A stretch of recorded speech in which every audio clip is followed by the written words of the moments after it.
네, 여러분 안녕하십니까? 가장 빠른 종합뉴스 뉴스큐 시작합니다. 이른바 단식 정국이 길어지고 있는 가운데 조금 전 문재인 전 대통령이 병상 단식 중인 이재명 대표 병문안에 나섰습니다. 퇴임 이후 첫 상경이기도 한데 문 전 대통령의 단식 만류가 출구 전략으로 작용할지 아닐지 오늘은 민주당 내부 분위기 들어보겠습니다. 지난주 김정은 위원장과 푸틴 대통령의 무기 거래를 위한 전격 회담 이후 한반도 정세도 급하게 돌아가고 있습니다. 해설위원 실장과 진단해 보겠습니다. 네, 체포동의안 표결을 앞두고 또 한 번 전국이 흔들릴 전망인데요. 미국 순방 중인 윤석열 대통령이 백현동 개발사업 특혜 의혹 등으로 구속영장이 청구된 민주당 이재명 대표 체포동의 요구서를 제거했습니다. 모레 본회의에서 민주당이 제출한 한덕수 국무총리에 대한 해임 건의안과 함께 표결이 이뤄질 걸로 보입니다. 강희경 기자가 보도합니다. 미국 뉴욕에서 유엔 총회 일정을 소화하고 있는 윤석열 대통령이 더불어민주당 이재명 대표에 대한 체포동의 요구서를 제거했습니다. 법무부가 요구서를 접수한 이튿날 전자결제로 곧바로 제거한 겁니다. 이후 법무부가 국회에 체포동의안을 보내면서 공은 국회로 넘어갔습니다. 국회법에 따라 국회의장은 체포동의를 요청받은 뒤 처음으로 개의하는 본회의에 보고해야 하고 그로부터 24시간 이후 72시간 이내 표결에 붙여야 합니다.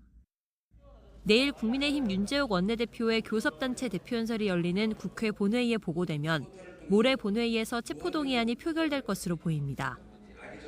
지난 2월 이 대표 체포동의안 표결 때와 마찬가지로 한동훈 법무부 장관이 단상에 올라 제안 설명에 나설 예정입니다. 이번 체포동의안은 다른 국민들과 똑같이 법원의 심사를 받게 해달라는, 즉 판사 앞에 나오게만 해달라는 요청입니다. 앞서 민주당은 한덕수 국무총리에 대한 해임 건의안을 제출했는데 본회의에서는 이에 대한 표결도 함께 이루어질 전망입니다. 대통령실은 해임 건의안이 가결되더라도 수용하지 않겠다는 방침입니다. 이재명 대표 체포동의안 부결을 위한 물타기이자 보조 재료에 불과하다는 겁니다. 총리 해임 건의안은 민주당의 정치적 행위로 그칠 공산이 큽니다. 이제 관심은 민주당 의원들이 이재명 대표 체포동의안에 대해 어떤 선택을 할지에 쏠리고 있습니다. YTN 강희경입니다. 네, 문재인 전 대통령이 단식 중 건강 악화로 병원으로 이송된 민주당 이재명 대표를 찾아 비공개 면담을 진행하고 있습니다. 네, 문 전 대통령이 오늘 9.19 평양 공동선언 5주년 행사 참석차 퇴임 뒤 첫 상경길에 오르면서 만남이 성사된 건데 단식 정국이 장기화하는 만큼 두 사람 간의 대화 내용에 관심이 쏠리고 있습니다. 국회 연결합니다. 손효정 기자. 네, 국회입니다. 네, 뉴스 시작하기 전에 병원 도착하는 모습 확인했는데 문 전 대통령, 이 대표가 입원한 병원을 방문하고 있죠? 네, 조금 전인 오후 3시 반쯤 문 전 대통령은 단식 중인 민주당 이재명 대표가 입원한 병원에 도착했습니다. 문 전 대통령은 오늘 오후 서울 여의도에서 열리는 9.19 평양 공동선언 5주년 기념 행사에 참석하는데 행사 전 이 대표를 병문안 온 겁니다. 문 전 대통령이 서울에 올라온 건 퇴임 이후 오늘이 처음입니다. 이 대표가 병원에 입원한 뒤로도 단식을 계속하겠다는 뜻을 꺾지 않는 가운데 문 전 대통령과 어떤 이야기를 나눌지 관심이 집중되고 있습니다. 이런 가운데 이 대표에 대한 체포동의안 표결을 앞두고 민주당 내부에선 고심이 깊어지고 있습니다. 이 대표 단식이 길어지면서 당내에선 동정론이 확산하고 있는데 특히 강성 지지자들과 친명계를 중심으로 체포동의안 부결해야 한다는 기류가 확산하고 있습니다. 반면 비명계는 불체포 특권 포기를 선언한 이 대표가 가결을 호소해야 한다며 온도차를 드러냈습니다. 민주당 지도부는 이에 따라 표결 전 당내 선수별, 모임별로 의견을 폭넓게 듣고 여론을 수렴할 방침인데 현 상황과 관련해 윤석열 정권을 강하게 비판하며 다시 한번 국정쇄신을 촉구했습니다. 정치를 수사하듯이 수사를 정치하듯이 합니다. 정권은 법치를 말하지만 국민의 눈에는 검치입니다. 국민의 요구는 간명합니다. 대한민국의 상식을 바로 세우라는 것입니다. 가장 시급한 국정과제는 국정쇄신입니다. 국민의힘은 이 대표가 단식으로 방탄이라는 목적에 다다른 것으로 보인다고 비판하며 체포동의안 가결을 압박했습니다. 민생을 챙겨야 할 정기국회의 시간에 민주당의 방탄이라는 뻔한 목적지에 도달하기 위해 정쟁의 시간으로 변질되고 있는 것에 대해 분명한 유감을 표합니다. 방탄은 어떤 이름을 붙여도 방탄일 뿐입니다. 민주당이 아무리 거창한 명분을 만든다 하더라도 또 민주당이 당대표 개인의 비리에 대한 수사를 민주당 전체에 대한 공격으로 받아들이는 건 전형적인 집단 사고의 오류라며 감정을 배제한 법리에 의한 수사라고 강조했습니다. 네. 오늘부터 이균용 대법원장 후보자에 대한 인사청문회도 열리는데 이 내용도 함께 전해주시죠. 네, 오늘 오전 10시 시작된 이균용 후보자 인사청문회는 한 차례 정회한 뒤 다시 진행되고 있습니다. 이 후보자는 청문회장에 나와 낮은 자세로 사법부의 독립성을 수호하고 법의 지배에 입각한 공정하고 정의로운 판결을 하는 법원을 만들겠다고 밝혔습니다. 또 수년간 가족 명의의 비상장 주식을 신고하지 않았다는 지적에 대해서는 사과했습니다. 지금까지 공인으로 처신에 주의를 기울여 왔지만 청문회 준비 과정에서 재산 신고 등과 관련하여 미비한 점으로 드러난 부분에 대해서는 위원님들과 국민 여러분들께 송구하다는 말씀을 드립니다. 본격적인 청문회가 시작되기 전 자료 제출을 두고 충분하지 못하다는 야당과 과도한 요구라는 여당이 신경전을 벌이기도 했습니다. 오늘 청문회에서 야당은 이 후보자의 재산 신고 누락 의혹, 부동산 증여 관련 의혹과 함께 윤석열 대통령과의 친분 관계도 집중적으로 따져 물었습니다. 대통령 친구가 지명받지 말한 법은 없습니다만은 삼권 분립의 정신, 헌법 정신이잖아요. 대법원장 후보자로서 좀 제 자신이 적격한가? 반면 여당은 사법부를 정상화할 적임자라며 이 후보자를 엄호했습니다. 대법원을 바로 세울 수장으로서 저는 적임자다 이렇게 먼저 축하 인사 말씀을 드립니다. 정치가 경제를 넘어 법치를 집어삼키는 사법의 정치화가 논란이 되는 이 시점에 대법원장 후보자는 장관과 달리 국회가 동의해야 임명될 수 있습니다. 여야 대치가 극도로 격화된 상황에서 이 후보자 임명 동의안이 본회의를 통과할 수 있을지 주목됩니다. 지금까지 국회에서 전해드렸습니다. 네, 대법원장 후보자도 그렇지만 앞으로 인사청문회가 줄줄이 예정돼 있는데요. 김행 여성가족부 장관 후보자가 설립한 회사와 관련해서 백지 신탁과 배우자 급여 등 각종 이해충돌 의혹이 제기되고 있습니다. 김 후보자는 가짜뉴스가 도를 넘었다고 반박하며 인사청문회 전까지 출근길 인터뷰를 중단한다고 밝혔습니다. 신지원 기자입니다. 김행 여성가족부 장관 후보자는 2009년 정보통신업체 소셜뉴스를 공동 창업하고 이듬해 인터넷 언론사 위키트리를 설립했습니다. 그리고 청와대 대변인을 맡게 된 2013년 직무 관련성이 인정되면서 회사 지분은 공직자윤리법상 처분 대상이 됐습니다. 당시 김 후보자 주식은 모두 공동 창업자에게 팔았는데 배우자 보유분은 신우이에게 매각한 사실이 드러나며 논란이 불거졌습니다. 김 후보자 측이 나중에 다시 회사 지분을 사들이면서 공직에 있는 동안만 잠시 맡겨뒀다 찾아간 꼼수라는 지적이 나온 겁니다.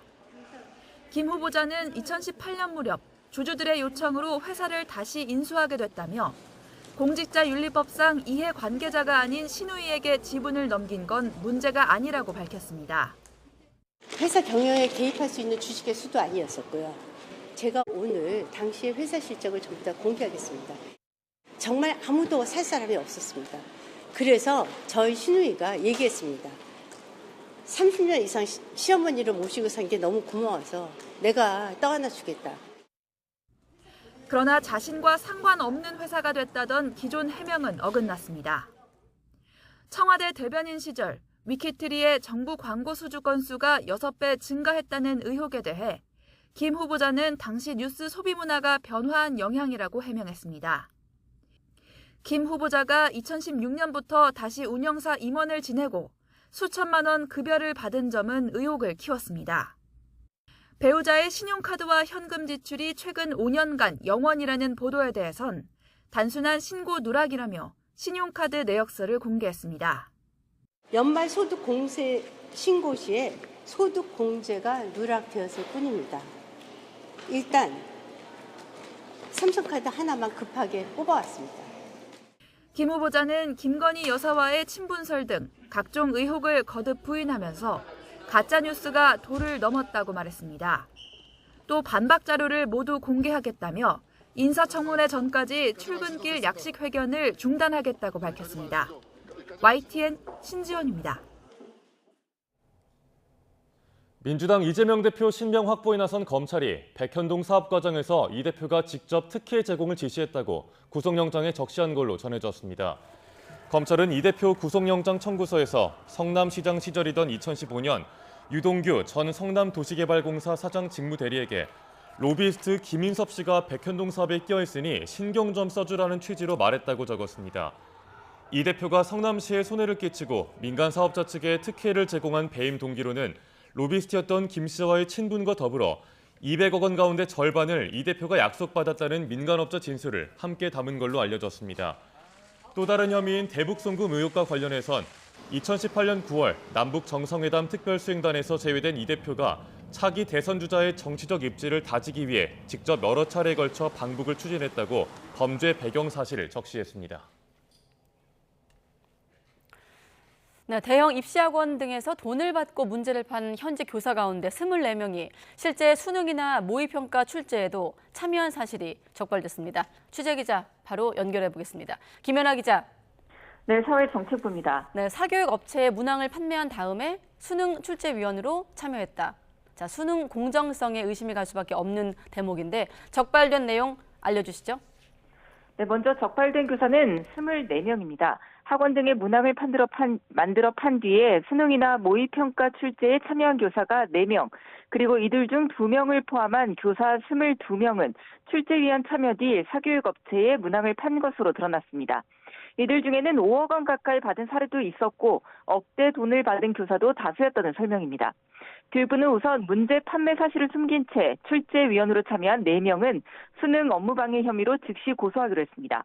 4명 중 3명은 수능과 모의평가 모두 참여했고 1명은 모의평가에만 참여했는데 출제위원으로 일하려면 최근 3년 동안 판매된 상업용 수험서 지필 등에 관여한 적이 없다는 서약서를 써야 하는데도 문항 판매 사실을 숨기고 출제에 참여했기 때문에 수능 업무를 방해한 혐의가 있다는 겁니다. 반대로 수능이나 모의평가 출제위원으로 참여한 뒤에 사교육업체에 문제를 판 22명에 대해선 출제위원으로서 비밀 유지 의무 서약과 청탁금지법에 따른 금품 수수 금지 위반 혐의로 수사 의뢰 절차를 밟기로 했습니다. 또 이들에게 문제를 사들인 업체 21곳, 이 중에는 다수 계열사를 거느린 유명 입시업체도 포함됐는데요. 이 업체들도 수사 의뢰한다고 밝혔습니다. 더불어 수능시험 공정성 제고를 위해 올 하반기 안으로 문항 판매자의 출제 참여를 원천 배제하는 제도 개선 방안을 마련할 계획입니다. 네, 학원에 문제판 교사들이었고 이번엔 사교육업체가 병역특례 업체로 지정이 돼서 전문 연구위원에게 킬러 문항을 내게 했다는 의혹도 있던데 이게 사실로 드러났다고요? 네, 그렇습니다. 해당 업체는 정보 처리와 교육 그리고 정보 서비스 업종에 등록돼 있었는데요. 이로 인해서 병역 특례 업체로 지정됐고 석박사급 전문 연구요원을 받았습니다. 그런데 이런 석박사들에게 모의고사 문항을 출제하게 했던 겁니다. 교육부는 해당 업체를 고발하고 킬러 문항을 만든 석사 전문 요원은 60일 정도 복무 연장과 함께 수사 의뢰 조치했습니다. 교육부는 일단 비슷한 업체를 전수조사했는데 문제가 된 업체는 이곳밖에 없었다고 밝혔는데 앞으로 사교육 관련 모든 업체들은 병역 특례 업체 대상에서 제외하도록 관련 규정을 제정하겠다고 밝혔습니다. 이번 결과는 사교육 업체로부터 영리 행위를 한 교원에 대해 자진 신고한 교사 322명에 대해서 한국교육과정평가원이 보유한 출제위원 명단을 대조한 1차 조사 결과입니다. 현재 영리행위 교원에 대한 감사원 감사가 진행 중이고 앞으로 추가 제보 등에 따라서 더 적발 대상이 확대될 가능성도 남아 있습니다. 지금까지 사회정책부에서 YTN 김현아입니다. 한덕수 국무총리가 교권 회복 4법과 관련해 교권을 실효적으로 보호하기 위해 국회에서 관련 논의를 이어가 달라고 당부했습니다. 한 총리는 정부 서울청사에서 주재한 국무회의에서 국회에서 중대한 교권 침해 사항을 학교 생활 기록부에 기재할 수 있게 한 규정이 포함되지 못한 것이 아쉽다면서 이같이 밝혔습니다. 앞서 국회 교육위원회는 여야 이견이 분명한 교권 침해에 대한 학생생활기록부 기재 조항 등을 제외한 교권보호사법을 전체 회의에서 의결한 바 있습니다. 그리고 초등학교 교사에게 지속해서 폭언한 학부모에 대해 교권 침해에 해당한다는 교권보호위원회 결과가 나왔습니다. 울산시 교육청은 지난 15일 피해 교사 요청으로 비공개로 열린 교권보호위원회 회의 결과 학부모의 폭언이 지속적이고 반복적으로 이루어졌다면서 교권 침해에 해당한다고 결론 내렸다고 밝혔습니다. 피해 교사는 학생 사이의 갈등 상황을 지도한 방식에 불만을 품은 학부모에게 그렇게 해서 어떻게 교사를 하겠느냐 등의 폭언을 당해 신고했습니다. 교권보호위원회에서 교권 침해로 인정됐지만 학부모에게 제재를 가할 법적 근거는 없습니다. 네, 교권 침해를 막기 위해 앞으로 서울의 모든 학교마다 전담 변호사가 생깁니다. 또 아동학대 사안이 접수가 되면 학교를 방문해서 조사부터 법률 대응까지 교사를 지원해줄 신속 대응팀이 신설됩니다. 김평정 기자가 보도합니다. 서울시 교육청이 학교별 전담 변호사, 이른바 우리학교 변호사제를 도입합니다. 무분별한 아동학대 신고로 교권 침해가 발생하면 전담 자문해줄 1학교 1변호사제로 내년부터 비용을 지원합니다. 교육지원청엔 아동학대와 교육활동 보호를 위한 신속대응팀, 이른바 SEM119도 신설됩니다. 이들은 아동학대 신고나 교권 침해 사안이 발생하면 현장 조사부터 법률 대응까지 돕고 무고성 아동학대 신고자나 악성 민원인에 대해선 고발까지 검토할 예정입니다. 교육활동과 관련 법적 분쟁을 겪을 때 도움받을 수 있는 서비스를 찾기가 어려울 뿐만 아니라 도움을 받으려면 어디에 연락할지 막막한 경우가 많다는 의견을 주셨습니다. 앞으로는 학교와 교육지원청에서 종합적 지원을 받을 수 있도록 마치 부모에게 금쪽이 교정 방법을 알려주듯 교사에게도 학생의 문제 행동을 교정할 방법을 조언해줄 전문 인력을 두기로 했습니다. 또 초등학교의 전문 상담 인력을 충원해 검사 및 치료 지원 대상도 확대하기로 했습니다. 교실에서 발생하는 위험 상황에서 교원을 구하기 위한 비상벨 시스템도 시범 운영합니다. 악성 민원에 대응하기 위해 단순 반복 문의는 민원 체포 시 받도록 하고 서울 모든 초등학교에 녹음이 가능한 전화기를 설치합니다. 학교를 방문할 때는 카카오 채널을 통해 사전 예약을 하도록 했습니다. 별도 마련될 상담 공간엔 폭언, 폭행 등 이상행동 감지 시 자동 녹화되는 지능형 영상 감시 시스템이 설치됩니다. YTN 김평정입니다. 네, 흉기 난동 사건 보도에 이동관 방송통신위원장의 사진을 잘못 내보낸 YTN 방송사고와 관련해 경찰이 관련자의 압수수색 영장을 신청하자 YTN은 수사권 남용이라면서 강한 유감을 표했습니다. YTN은 입장문을 통해 기술적 실수로 인한 방송사고와 관련해 언론인을 상대로 압수수색까지 시도하는 것은 전례를 찾기 힘들다면서 이같이 밝혔습니다. 그러면서 당시 이동관 방통위원장 후보자 형사 고소 이후 4차례에 거친 관계자 소환과 자료 제출 요구 등에 성실하게 응해왔는데도 경찰이 돌연 강제 수사에 나선 건 불순한 의도가 있는 건지 의구심을 지울 수 없다고 덧붙였습니다. 아울러 당시 이동관 후보자가 방송사고의 고의성을 주장하며 자신에 대한 정당한 인사검증 보도까지 거론한 데 이어 형사 고소를 강행해 별도로 수사가 진행이 되는 상황을 고려하면 언론 길들이기 차원의 압박은 아닌지 되묻지 않을 수 없다고 설명했습니다. 네, 이렇게 YTN 뉴스의 그래픽 방송 사고를 수사하고 있는 경찰이 압수수색 영장을 신청한 것과 관련해 기자협회와 언론단체도 전례 없는 언론 탄압이자 과잉 수사라면서 강력히 반발했습니다.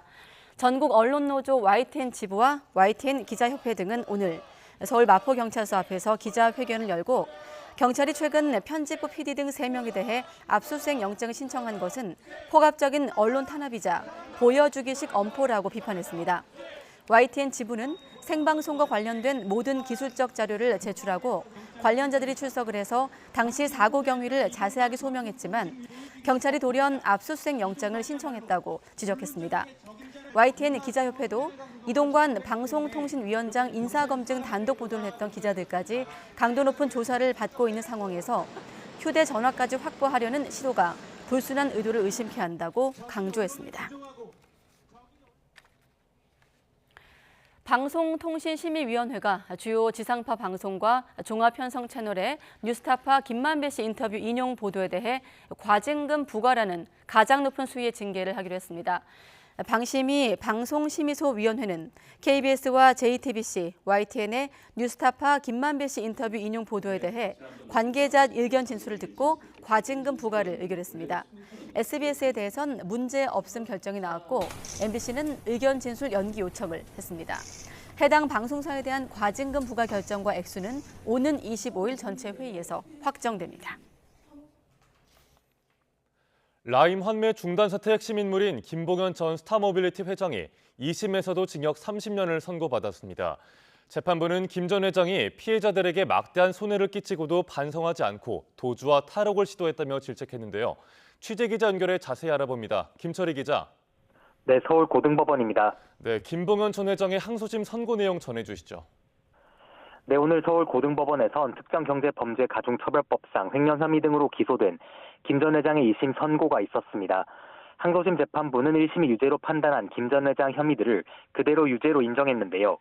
원심형이 너무 무겁거나 가볍지 않다며 검사와 김 전 회장 측 항소를 모두 기각한 뒤 김 전 회장에게 1심과 같은 징역 30년과 추징금 769억 원을 선고했습니다. 재판부는 김 전 회장이 횡령한 돈만 999억 원에 달하고 끼친 피해를 모두 합치면 1258억 원에 이르는데도 협박 때문에 범행을 저질렀다고 주장하는 등 책임을 떠넘기며 반성하지 않고 있다고 질책했습니다. 김 전 회장 오른팔로 불리며 횡령 범죄에 참여한 혐의로 함께 기소된 김모 전 스타모빌리티 사내 이사에게도 1심과 같은 징역 5년을 선고했습니다. 네, 앞서 김 전 회장이 도주하거나 탈옥을 시도한 부분들도 양형에 고려가 된 건가요? 네, 재판부는 양형 이유를 설명하면서 김 전 회장이 공범을 장기 도피시켰을 뿐 아니라 스스로 보석 조건을 어기고 도주하거나 항소심 재판 도중 다시 탈옥을 계획하는 등 죄가 무거워 엄중한 처벌이 불가피하다고 강조했습니다. 실제 김 전 회장은 2021년 7월 보석으로 풀려난 뒤 지난해 11월 위치 추적 전자장치를 끊고 달아났다가 48일 만에 붙잡혔고요. 2심 재판을 받던 중에는 구치소 동료 수감자와 탈옥 계획을 세운 사실이 드러나기도 했습니다. 앞서 김 전 회장은 진짜 도주하려 한 건 아니었다고 했지만 검찰은 탈옥 계획서를 보면 실행할 생각이 있던 게 분명하다며 1심보다 높은 징역 40년을 선고해달라고 재판부에 요청했습니다. 재판부는 이러한 사정을 고려해야 한다면서도 원심이 양측 주장을 충분히 고려했고 양형도 합리적 재량을 벗어나지 않았다면서 형량을 그대로 유지했습니다. 지금까지 서울고등법원에서 전해드렸습니다. 조국 전 법무부 장관 북콘서트에 참석해 정부와 검찰을 강도 높게 비판한 이성윤 법무연구원 연구위원에 대해 법무부가 감찰을 개시했습니다. 법무부는 이 연구위원이 현직 검사 신분으로 정치적 행사에 참여해 부적절한 발언을 했다고 보고 국가공무원법과 검사윤리 강령 등을 위반했는지 감찰하고 있습니다. 이 연구위원은 앞서 지난 6일 조 전 장관 북콘서트에 참석해 조 전 장관은 수사와 재판으로 엄청난 고초를 겪고 있는 강철 같은 의지의 소유자라고 발언했습니다. 이어 윤석열 정부를 향해 검찰개혁이 성공했다면 무도한 검찰 정권이 생기지는 않았을 것이라며 윤석열 사단은 전두환 정권 시절 하나회에 비교될 정도라고 비판하기도 했습니다. 정부가 최근 잇따르는 온라인 공간 살인 예고글 게시자에 대한 손해배상 청구 소송에 나섰습니다. 법무부는 오늘 지난 7월 신림역에서 흉기를 들고 있다며 살인을 예고한 혐의로 구속 기소된 29살 남성 최 모 씨를 상대로 손해배상 청구 소송을 제기했습니다. 법무부와 경찰은 최 씨의 범행으로 세금으로 충당한 경찰력 투입 비용 등이 모두 4,300여만 원에 달한다고 집계, 이를 최 씨에게 청구했습니다. 법무부는 최 씨를 시작으로 다른 살인 예고글 게시자에 대해서도 추가 손해배상 청구 소송에 나서겠다고 밝혔습니다. 네, 상습적으로 마약을 투약한 혐의를 받는 배우 유아인 씨가 모레 두 번째 구속 갈림길에 섭니다. 서울중앙지방법원은 모레 오전 10시 마약류관리법 위반과 증거인멸교사, 범인도피 혐의 등을 받는 유아인 씨와 지인 32살 최 모 씨 구속 전 피의자 신문을 진행합니다. 유 씨는 2020년부터 서울 일대병원에서 미용 시술을 위한 수면 마취를 가장해 200여 차례에 걸쳐 5억 원에 달하는 프로포폴 등을 상습 투약한 혐의를 받습니다. 또 타인 명의로 수면제를 수십 차례 불법 처방받아 투약하고 지난 1월엔 미국에서 최 모 씨를 포함한 4명과 함께 마약류를 투약한 혐의 등도 받습니다. 마약을 투약한 걸로 의심되는 남성이 교통사고를 낸 뒤 주유소에 불을 지르다 붙잡혔습니다. 서울 방배경찰서는 어제 저녁 7시쯤 50대 남성 A씨를 약물운전과 방화 등의 혐의로 현행범 체포했습니다. 벤츠 차량을 몰던 A씨는 서울 서초구 남태령곡에 초입해서 앞서가던 SUV를 추돌했습니다. 이후 A씨는 피해 차량의 문을 두드리고 인근 주유소에 들어가 주유기에 라이터를 갖다 대는 등 난동을 부리기도 했습니다. 간이시약 검사 결과 A씨의 몸에선 필로폰 양성 반응이 나왔습니다. 지난 12일 땅꺼짐 현상이 발생한 서울 강남 도심 한복판에서 또 땅꺼짐 위험 신고가 들어와 경찰이 인근 차로를 통제하고 있습니다. 경찰과 서울 강남구청은 오늘 낮 1시 40분부터 교보타워 사거리에서 차병원 사거리 사이 8개 차선 가운데 4개 차로를 전면 통제하고 있습니다. 문제가 된 도로는 현재 지면이 부풀어 있거나 꺼져 있는 상태로 지난 12일 땅꺼짐이 발생한 도로의 맞은편입니다. 경찰이 기존 내근 부서를 통폐합하고 범죄 예방 전담 부서를 신설해 일선 치안 순찰 인력을 9,000명 넘게 늘리기로 했습니다. 조직을 단순화할 뿐 실효성이 떨어지고 경찰의 수사력이 오히려 약해질 수 있다는 비판의 목소리가 내부에서 나옵니다. 권준수 기자가 취재했습니다. 경찰이 치안 강화를 위해 제일 중점을 둔 것은 범죄 예방을 전담하는 범죄 예방 대응과를 신설한 겁니다. 그동안 112 신고를 받는 부서와 각 지역에서 순찰을 나가 범죄에 대응하는 부서가 달랐는데 이를 통합해 발빠르게 범죄에 대처하겠다는 뜻입니다. 지휘 체계 절차가 단순해질수록 효율적인 경찰력 활용이 가능하다는 설명입니다. 내부 행정관리 인력을 감축하여 현장에 재배치함으로써 일선 현장의 치안 역량을 극대화하는 데 현장에 나가는 인력을 더 확보하기 위해 본청과 지방청의 여러 조직도 통합해 중간 관리자부터 줄이기로 했습니다. 지금 내건 인력이 약 30-40%는 될 텐데 내건 인력이 많은 이유는 고기 많은 과가 많고 과가 많은 개가 많고 팀이 많아서 그만큼 지휘 인력이 너무 많은 거죠. 특히 사이버 수사국과 과학관리관이 각각 수사국과 형사국 아래로 들어가 합쳐지는 등 조직을 단순화하기로 했습니다. 경찰 내부에선 전문 수사 부서를 축소하는 건 시대 흐름에 역행한다는 비판의 목소리가 나오고 있습니다. 현장 순찰만 강화한다고 발빠른 수사가 진행되는 건 아니라는 볼멘 소리도 나옵니다. 국가수사본부를 비롯한 수사 인력이 줄어들면서 검찰에 비해 전문성이 약해지는 것이 아니냐는 비판도 있습니다. 이번 조직 개편으로 확보된 현장 인원은 우선 2,900여 명으로 일선의 형사기동대와 기동순찰대를 새롭게 만들어 투입하기로 했습니다. 여기에 강력팀 형사들까지 순찰 업무를 맡도록 해 실질적으로 9,000명의 순찰 인력을 확보하는 게 최종 목표입니다. 하지만 다중 밀집 지역이나 공원 둘레길 등에 탄력적으로 배치한다는 방침만 있을 뿐 아직 구체적인 운영안은 없습니다. 일선에선 불필요한 잡무를 없애는 게 더 시급하다며 임시 방편에 불과하다는 비판도 나옵니다. 아랫도 빼서 윗돌 갖다 놓는 거랑 똑같아. 각 부서에 쓸모없는 일들을 없애야지. 경찰 소관이 아닌데 한 번은 임시적으로 도와주다 아예 갖고 왔던 그런 것들. 특히 의경 부활 검토 카드가 사실상 무산된 이후 실효성이 떨어지는 조직 개편으로 일선 경찰관 책임만 커지는 것이 아니냐는 우려가 커지고 있습니다. YTN 권준수입니다. 충남경찰청 사이버범죄수사대는 지난 2021년부터 불법 도박 사이트를 운영하거나 도박을 벌인 혐의로 154명을 검거해 40대 운영자 등 7명을 구속했습니다. 피의자들은 해외 카지노 업체의 도박 영상을 실시간 중계하는 도박 사이트를 만들어 도박 참여자들에게 4천억 원가량을 입금받았고 256억 원 상당의 부당 이득을 챙긴 것으로 나타났습니다. 경찰은 해외 서버를 임대해 본사 사무실을 차려놓고 그 아래 지사와 총판, 매장 등을 두는 다단계 방식으로 불법 도박을 벌인 것으로 파악했습니다. 경희대학교 교수가 자발적으로 참여한 위안부 피해자들이 거짓 증언을 하고 있다는 등의 역사 왜곡 발언에 논란이 일고 있습니다. 해당 교수는 지난해 강의에서도 비슷한 취지의 언급을 했다가 YTN에 발언을 철회하겠다고 밝혔던 인물입니다. 제보는 Y 윤성훈 기자의 보도입니다.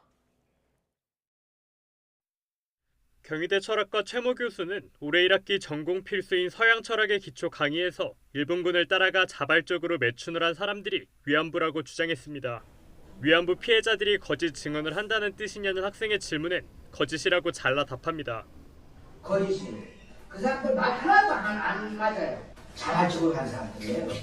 일본이 아니었다면 우리 민족은 고종시대부터 신음하며 살았을 거라며 식민지 근대화론도 거론합니다.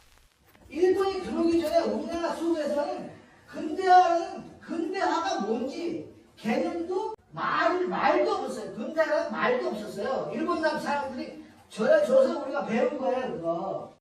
최 교수는 지난해 수업에서도 비슷한 취지의 언급을 한 사실이 YTN 보도를 통해 알려지며 문과대 차원의 주의 조치를 받기도 했습니다.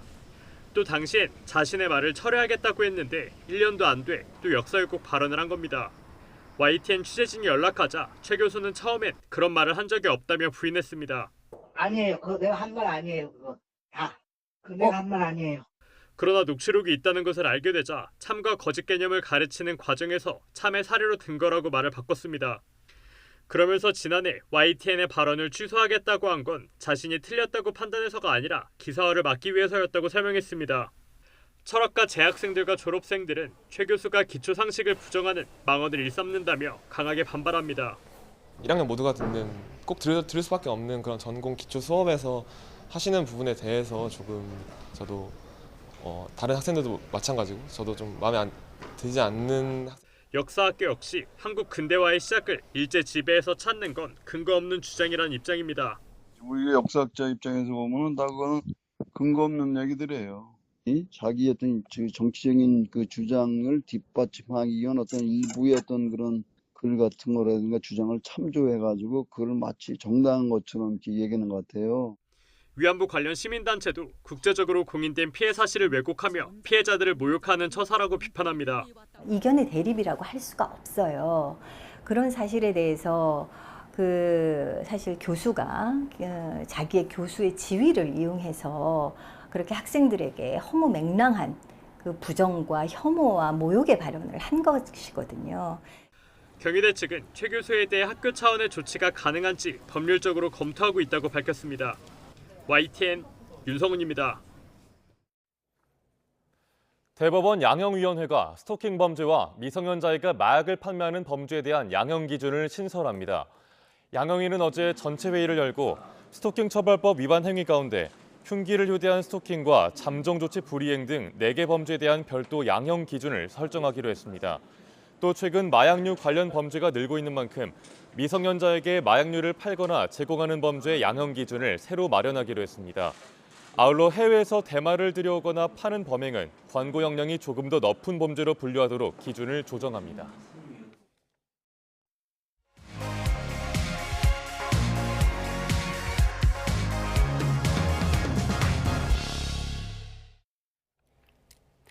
네, 문재인 전 대통령 퇴임 이후 첫 상경, 그 첫 방문지가 단식 중인 이재명 대표의 병상입니다.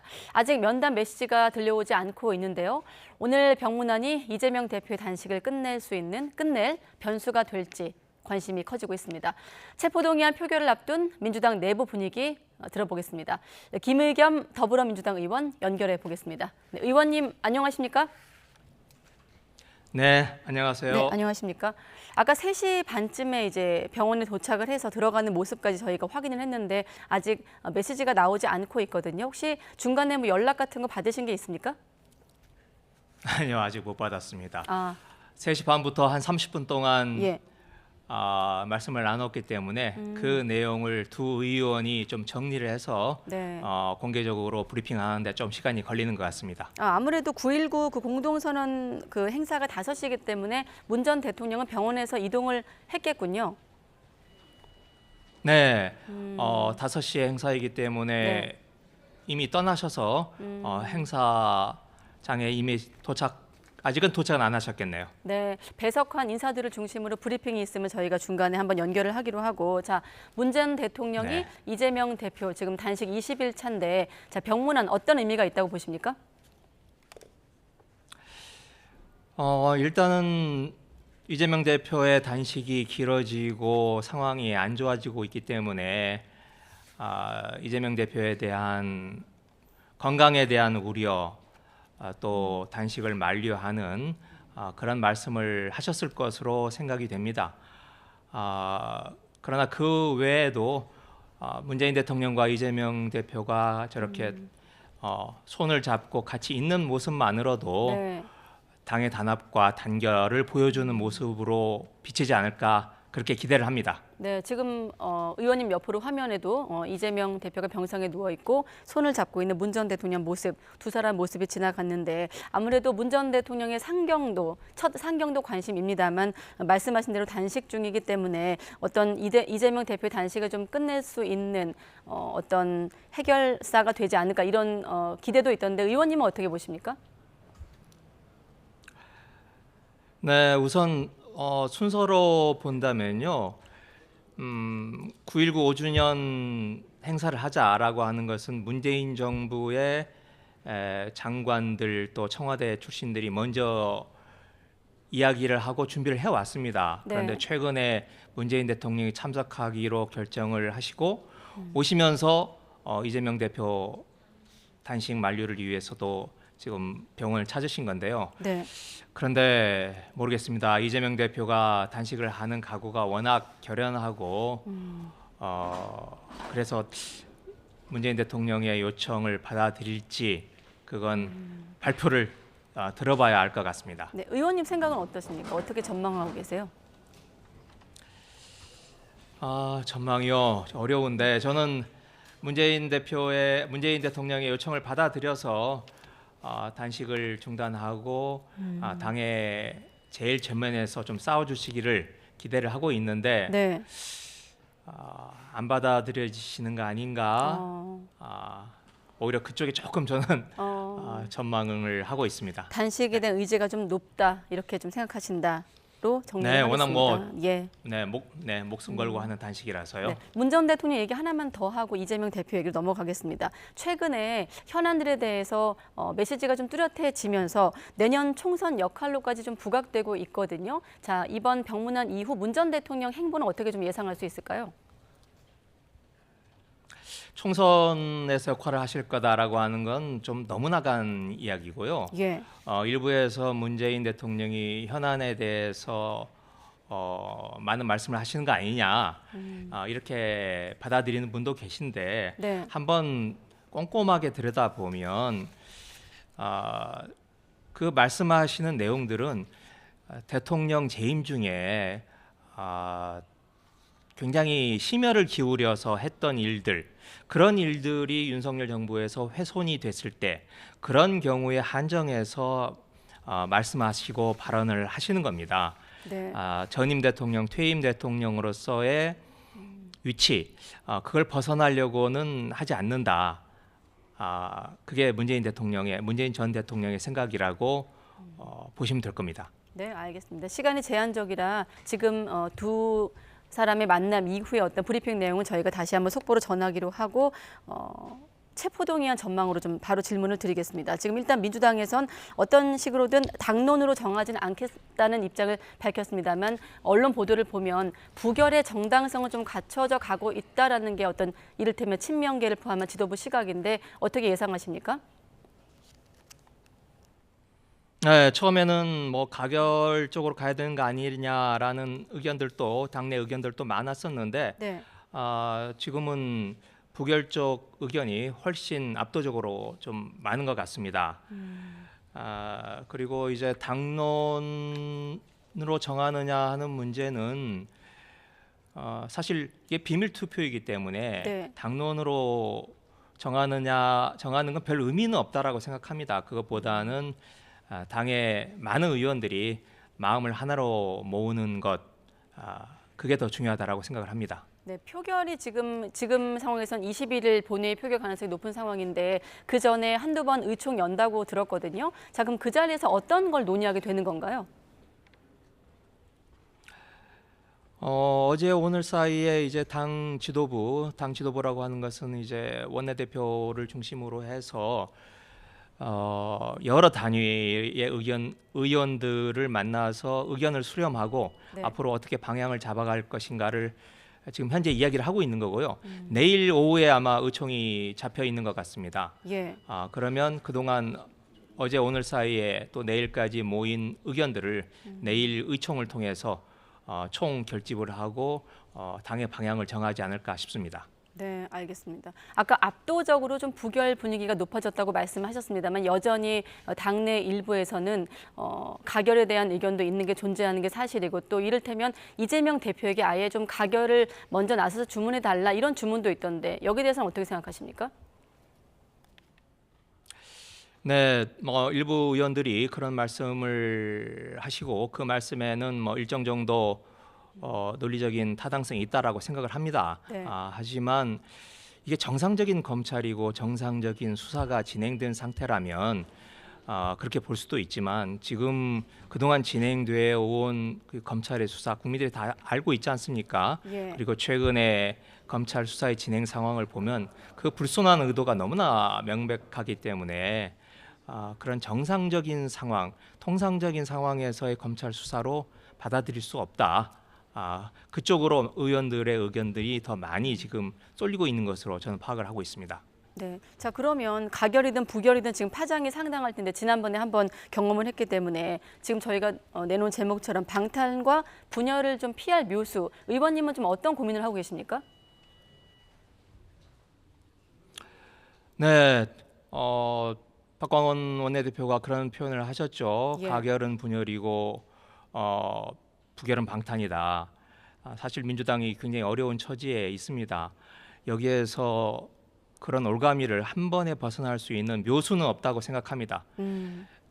덜 나쁜 쪽을 선택할 수밖에 없다라고 생각을 하고요. 예.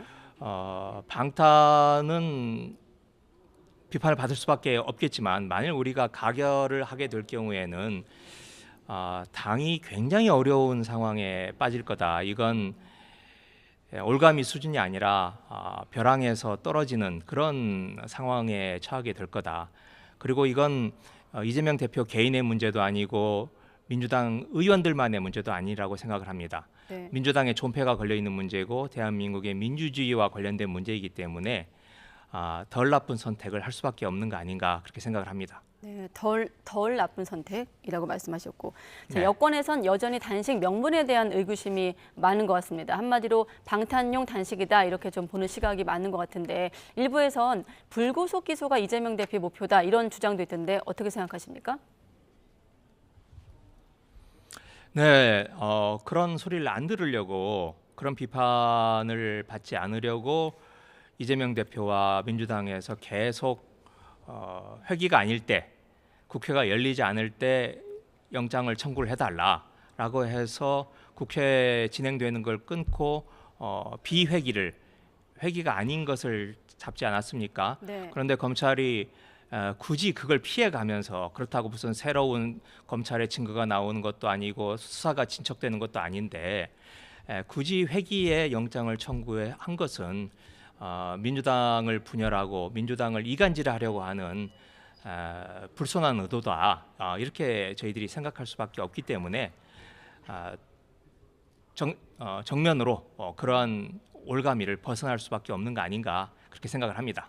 네, 21일 본회의에서 이재명 대표 체포 동의안 또 한덕수 국무총리 해임 건의안이 나란히 표결에 붙여질 가능성이 높은 상황인데 공교롭게도 우연일까요? 아니면 이를테면 민주당이 맞불을 놨다 이런 평가도 있는데 설명 부탁드립니다. 네네. 그러나 논리적이나 순서로 봐도 맞불이라는 표현은 맞지 않는 게 민주당이 한덕수 총리 해임 건의안을 제출하기로 결의한 게 일요일이었죠. 네. 그리고 다음 날 영장 청구가 됐기 때문에 맞불이라고 하는 것은 논리적으로 맞지 않고요. 그리고 한덕수 총리에 대해서 해임 건의안을 제출한 것은 이건 한덕수 총리를 겨냥한 거라기보다는 네. 윤석열 대통령 총체적인 국정 운영에 대한 쇄신을 요구하는 거기 때문에 예. 차원이 다른 문제라고 생각을 합니다.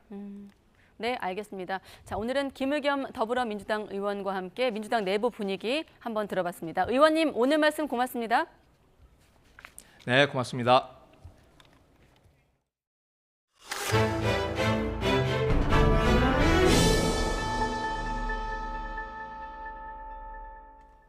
네, 방금 전까지 김의겸 의원과 함께 문재인 전 대통령의 병문안이 이번 단식에 출구가 될 것인가라는 논의를 해봤는데 마침 현장에서 소식이 들려오는 것 같습니다. 면담 메시지 어떤 얘기가 나올지 한번 들어보겠습니다.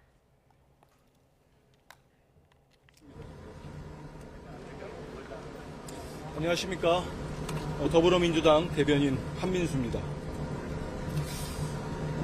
조금 전에 문재인 전 대통령께서 녹소병원에 입원해 계시는 더불어민주당 이재명 대표를 방문하셔서 병문안을 하고 가셨습니다. 시간은 3시 30분부터 3분 정도 위로를 하셨고요. 처음 대통령께서 들어오셨을 때 대표께서 일어나시려고 했는데 대통령이 만류를 하셔서 누워 계셨고 말씀을 맞추고 대통령이 나가실 때도 대표가 일어나시려고 했는데 또 만류해서 일어나지 않으셨습니다. 일어나기 힘든 상황이었기 때문에 그렇고요. 두 분은 대화를 나누는 동안 두 손을 꼭 잡고 손을 놓지 않으셨습니다. 그리고 대통령께서는 천준호 당대표 비서실장과 병원장에게 대표의 건강 상태를 물으셨고 주변에서 이럴 때일수록 단식을 그만두게 해야 된다. 특히 병원장께는 대표가 단식을 중단할 수 있도록 병원에서 만들어야 된다. 그만두시게 해달라. 이런 말씀까지 하셨습니다. 대통령께서는 단식에 대해서 위로도 하고 만류도 하고 싶어서 이렇게 오게 되셨다. 이재명 대표는 이제 혼자의 몸이 아니다. 많은 사람들이 안타까워하고 있으니 빨리 단식을 중단하고 다시 활동을 하셔야 된다. 이런 취지의 말씀을 여러 차례 하셨습니다. 여기에 대해서 대표는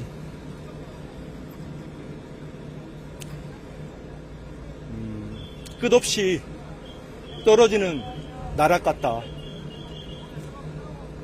세상이 망가지고 있는 것 같다. 그래서 단식을 할 수밖에 없었다는 취지의 말씀을 하시고 대통령께서 전화도 주시고 또 중단해달라는 말씀도 전해주시고 또 이런 걸음까지 하게 해서 정말 죄송하다는 말씀을 하셨습니다.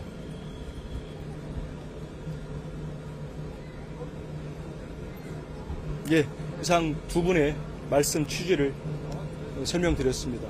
혹시 질문이 있으면 받도록 하겠습니다. 네, 서울 녹색병원에서 단식 21차를 맡고 있는 이재명 대표를 방문한 문재인 전 대통령과의 비공개 면담 한 20여 분간 정도 메시지를 오갔다고 지금 한민수 대변인이 직접 밝혔는데 잠깐만 언급을 하면 문재인 전 대통령이 건강 상태를 듣고 주변인들에게 단식 만류 필요성을 언급을 했다. 아까 병원장을 통해서 병원에서 좀 만류를 했으면 어떻겠느냐 이런 의견을 냈다는 얘기도 있었고요. 또 이재명 대표에게 혼자가 아니다 뭐 이런 메시지를 남기고도 했는데 20여 분간의 비공개 면담 메시지는 잠시 후에 또 정치부 기자가 정리를 하면 다시 한번 여러분께 알려드리도록 하겠습니다. 네, 일본 후쿠시마 원전 오염수 방류가 한 달이 되어가지만 바다 먹거리 안전에 대한 우려는 좀처럼 가시지 않고 있습니다. 이런 우려를 불식시키는 차원에서 바다에서 잡은 수산물이 유통이 되는 첫 단추인 새벽 경매전 결과를 알려주는 방사능 검사가 매일 이뤄지고 있습니다. 양희력 기자가 현장을 취재했습니다.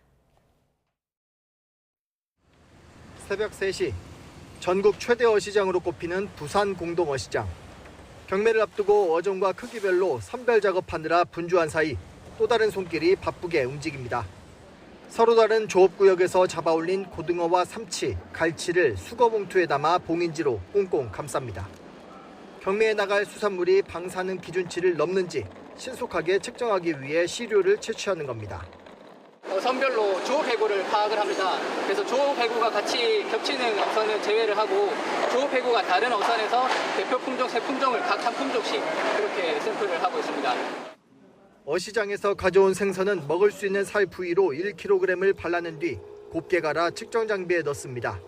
신속 조사 결과를 얻기까지 걸리는 시간은 30분 남짓.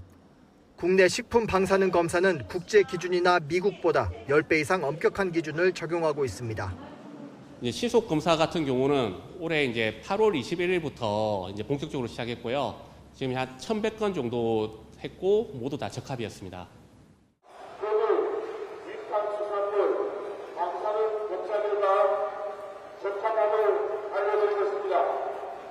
안내방송과 함께 우렁찬 목소리로 경매가 시작됐지만 상인들 표정 한 구석은 밝지 못합니다. 수산물에 대한 국민 불안이 좀처럼 사그라지지 않고 있기 때문입니다. 서울 경기 쪽이나 인천 쪽으로 저희들이 시판 물량을 많이 보내는데 실제로 많이 장사가 안 된다는 얘기가 들리고요. 저희들도 보내는 물량도 사실은 좀 줄은 경향이 있습니다. 그런데 이제 이런 악재까지 겹치니까 좀 많이 힘든 상황입니다. 정부 대처에 답답함을 호소하며 보다 안심하고 수산물을 먹을 수 있는 대책 마련도 당부합니다. 수산물 유통의 첫 단추라고 할 수 있는 경매 전 방사능 신속 검사를 시행하고 있거나 예정인 곳은 전국의 43곳에 이릅니다. 이들 위판장을 거치는 수산물은 국내 위판 물량의 80%에 이릅니다. 부산 공동어시장에서 YTN 양일혁입니다. 정부가 일본 후쿠시마 원전 오염수 방류와 관련해 오늘 한국원자력안전기술원 소속 전문가 3명을 후쿠시마 현지로 2차 파견했습니다. 박구현 국무조정실 국무 1차장은 정부 서울청사에서 진행한 일본 오염수 관련 1일 브리핑에서 이같이 밝혔습니다.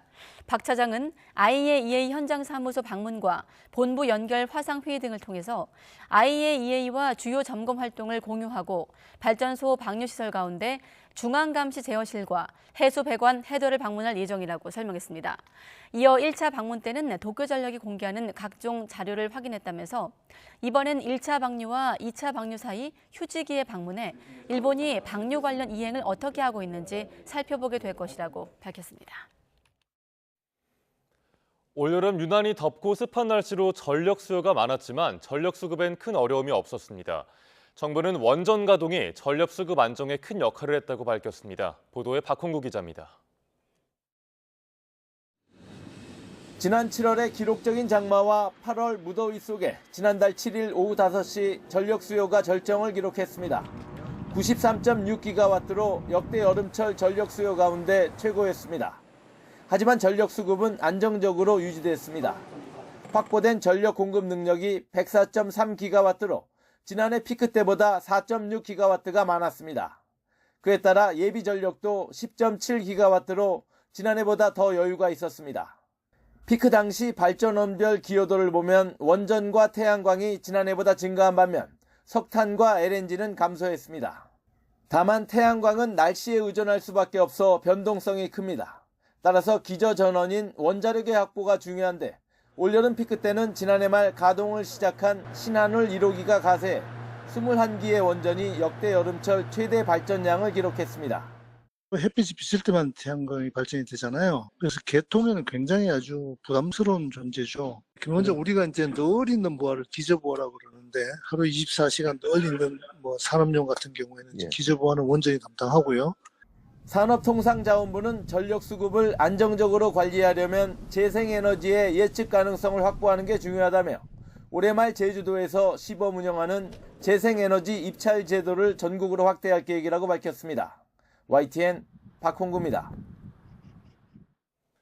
오는 28일부터 다음 달 1일까지 추석 연휴 4일 동안 전국 고속도로 통행료가 면제됩니다. 국토교통부는 오늘 열린 국무회의에서 추석 연휴 동안 전국 고속도로 통행료를 면제하는 안건이 통과됐다고 밝혔습니다. 면제 기간은 오는 28일 0시부터 다음 달 1일 자정까지로 28일 새벽에 고속도로를 빠져나갔거나 10월 1일 밤에 고속도로에 진입한 경우 모두 포함됩니다. 하이패스는 자동으로 통행료가 면제되고 일반 차로 이용자는 고속도로 진입요금소에서 통행권을 발권하고 진출요금소에서 통행권을 제출하면 즉시 면제 처리됩니다. 서울 재건축 아파트 값이 3개월 연속 상승한 걸로 나타났습니다. 부동산 빅데이터 플랫폼 부동산알 114가 서울 아파트 116만 가구를 대상으로 조사한 결과 준공된 지 30년이 넘은 노후 단지 가운데 재건축이 추진되는 서울 아파트 값이 지난달 대비 0.03% 올랐습니다. 재건축 아파트 값은 지난 6월 상승 전환한 이후 지난 7월 0.12% 올랐지만 일반 아파트 값은 0.01% 하락한 데 이어 지난달 보합을 유지했습니다. 최근 서울시가 압구정과 여의도 등 주요 정비사업 추진을 서두르는 가운데 도심 정비사업에 대한 기대감이 커져 집값 상승에 영향을 미친 걸로 보입니다. 올해 아파트 청약 당첨자의 절반 이상이 30대 이하 청년층인 걸로 나타났습니다. 부동산 시장 분석업체 부동산인포가 연령대별 청약 당첨자 정보를 분석한 결과 올해 1월부터 8월까지 당첨자 가운데 30대 이하가 절반 이상인 52.6%를 차지했습니다. 특히 서울에서 30대 이하 청약 당첨률이 지난해 40% 수준에서 올해 56%로 크게 늘었습니다. 전문가는 분양가가 계속 오르는 가운데 중장기적으로 자산 가치 상승을 기대하는 청년층의 청약 관심이 크게 늘었고 정부 규제 완화도 영향을 미친 걸로 보인다고 분석했습니다. 네, 내일부터 모레까지 전국에 비가 내릴 것으로 보입니다. 네, 지난 주말 폭우 피해가 있었던 남해안엔 또다시 150mm가 넘는 호우가 예보됐습니다. 취재 기자 연결해서 자세한 비 전망 알아보겠습니다. 김민경 기자. 네, 김민경입니다. 네, 내일부터 전국에 또 비가 내린다고요? 네, 그렇습니다. 남서쪽에서 다가온 저기압이 영향을 주기 때문인데요. 우리나라 남북에 강한 고기압이 자리 잡고 있는데 그 사이를 저기압이 통과하며 강하게 발달할 걸로 보입니다. 여기에 동풍까지 가세하면서 남해안과 동해안에 국지성 호우가 내리겠습니다. 가장 많은 비가 예상되는 지역은 경남 남해안과 제주 산간입니다. 최고 150mm가 넘는 폭우가 쏟아지겠고요. 전남 남해안과 동해안에도 120mm 이상의 많은 비가 내리겠습니다. 수도권을 포함한 그 밖의 지역에도 20에서 많게는 100mm의 비가 내리겠습니다. 기상청은 일부 지역에는 돌풍과 천둥 번개를 동반한 시간당 30에서 50mm의 국지성 호우가 예상된다며 주의를 당부했습니다. 특히 남해안은 지난 주말 가을 장마에 의한 폭우로 피해가 발생했던 곳인데요. 또다시 많은 비가 예보되면서 추가적인 비 피해가 우려됩니다. 호우와 함께 내일과 모레 해상에서는 강풍과 함께 높은 물결이 일 걸로 보여 해안가 안전사고에도 각별히 유의해야 할 걸로 보입니다. 지금까지 문화생활과학부에서 YTN 김민경입니다.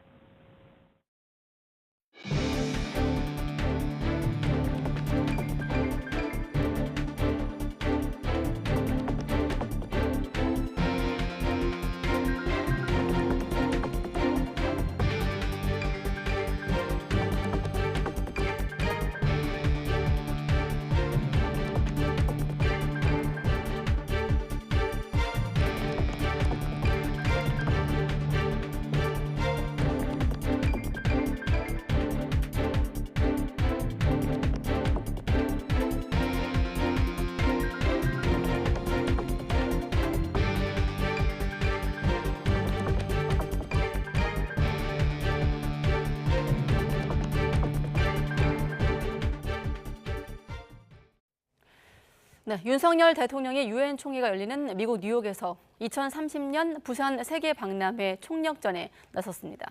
도착 첫날에만 양자회담 9개를 진행했습니다. 뉴욕에서 조은지 기자입니다.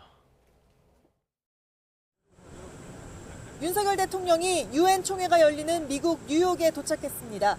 지난달 캠프 데이비드 한미일 정상회의 이후 꼭 한 달 만에 미국 방문이자 아세안과 G20 순방에서 돌아온 지 일주일 만에 해외 출장입니다. 김건희 여사 가방엔 여느 때처럼 부산 이즈 레디 열쇠고리가 보였습니다. 2030 부산 세계박람회 유치를 위한 외교 총력전이라는 설명대로 윤 대통령은 도착 첫날에만 9개 나라 정상과 마주 앉았습니다. 스리랑카를 시작으로 산마리노와 부룬디, 세인트루시아 등 생소한 나라 정상들과 잇따라 양자회담을 진행했습니다. Mr. President, pleased to meet you. Mr. President, it's nice to see you again.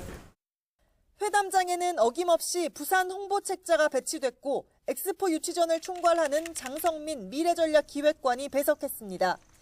윤 대통령은 193개 나라 정상이 모이는 유엔 총회 특히 2달 뒤 엑스포 최종 투표까지 가장 큰 다자 외교 무대에서 최대한 많은 정상과 접촉해 부산 지지를 요청할 계획입니다.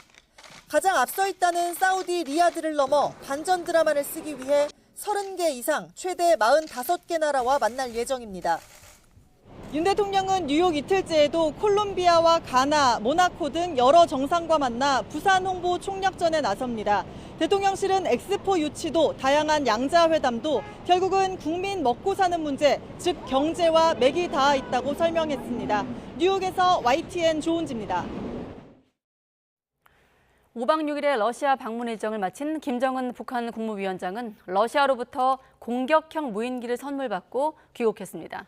우리나라 미국 정부는 북러 간 모든 무기전은 안보리 결의 위반이라고 지적하고 오늘 개막하는 유엔 총회에서 대북 공조를 모색하기로 했습니다. 조선 기자 리포트 보시고 이야기 이어가겠습니다.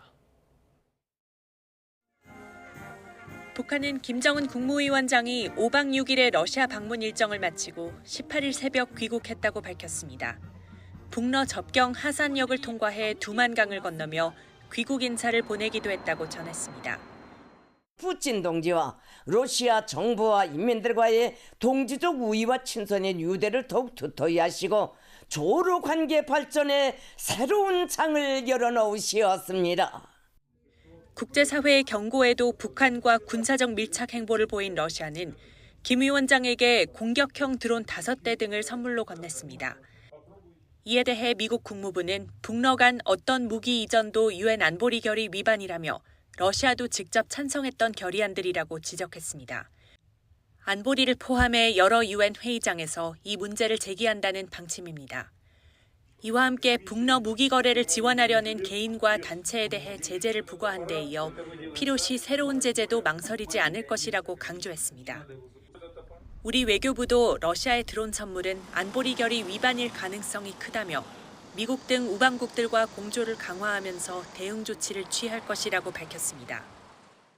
북한과의 모든 무기 거래와 북한에 대한 모든 산업용, 기계류, 그리고 운송수당 등 금수품의 직접 간접적인 제공을 금지하는 안보리 대북 제재 결의 위반을 구성할 가능성이 높다고 보고 있습니다.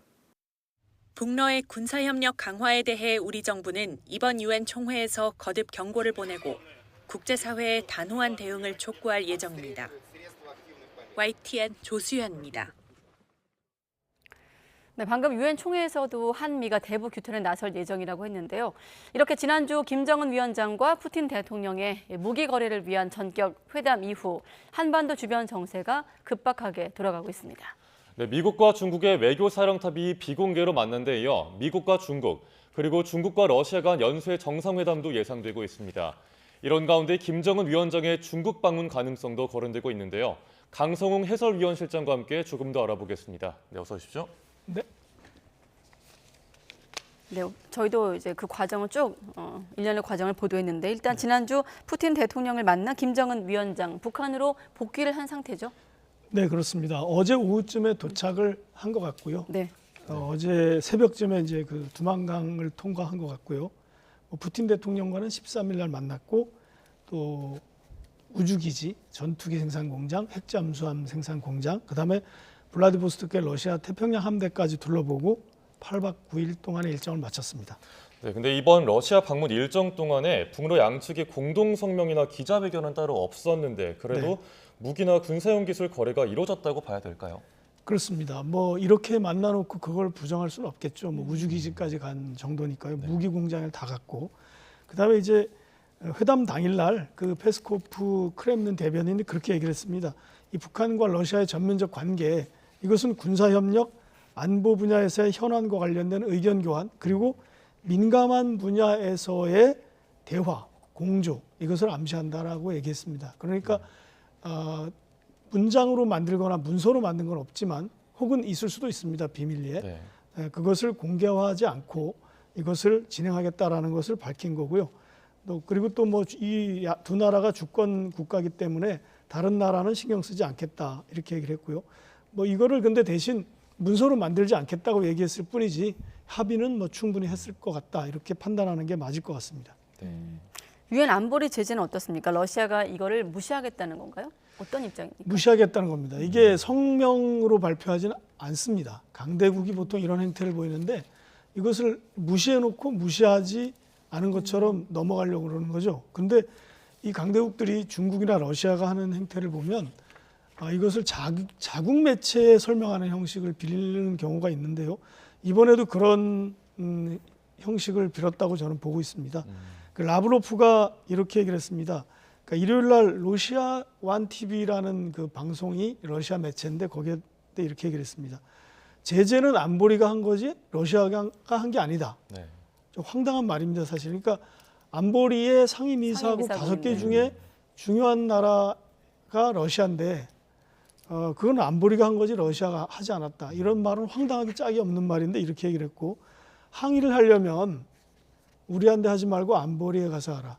물론 이걸 발제를 미국이나 영국이나 이런 나라 다른 상임이사국이 했을지언정 러시아도 여기 동의를 했거든요. 거부권을 갖고 있잖아요. 그렇습니다. 만약에 거부를 했다면 이게 다 무산되는 건데 러시아가 동의를 해놓고 자국 매체 질문 형식을 빌어서 이렇게 답을 하는 거죠.